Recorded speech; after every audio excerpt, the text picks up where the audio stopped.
আসসালামু আলাইকুম। সবাই কেমন আছেন? আশা করি আল্লাহর রহমতে সবাই অনেক ভালো আছেন।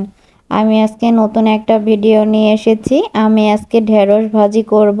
তো কিভাবে ভাজি করি সেটাই আপনাদের দেখাবো।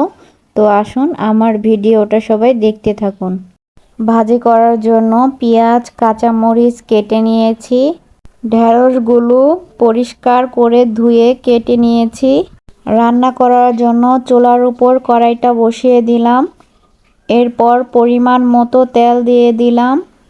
তেলটা হালকা গরম হয়ে আসলে পেঁয়াজ, কাঁচামরিচগুলো তেলের মধ্যে দিয়ে দিলাম। এখন নেড়ে চেড়ে পেঁয়াজগুলো হালকা একটু ভেজে নেব। ভাজা হয়ে গেছে, এখন ঢেঁড়সগুলো এর মধ্যে দিয়ে দিলাম। এখন অল্প পরিমাণ হলুদের গুঁড়া দিয়ে দিলাম কালারের জন্য। এখন পরিমাণ মতো লবণ দিয়ে দিলাম। আপনারা স্বাদ অনুযায়ী লবণ দিয়ে নিন।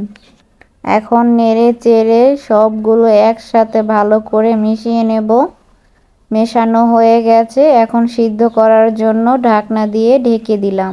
5 মিনিট পর ঢাকনাটা উঠিয়ে নিলাম। ঢেঁড়সগুলো সিদ্ধ হয়ে গেছে, এখন নেড়ে চেড়ে ভালো করে ভেজে নেব। আমি আবারও একটু নেড়ে চেড়ে দিলাম।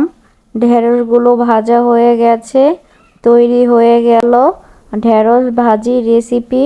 সবার ভালো লাগলে একটা লাইক দিয়ে চ্যানেলটা সাবস্ক্রাইব করে দেবেন। আল্লাহ হাফেজ।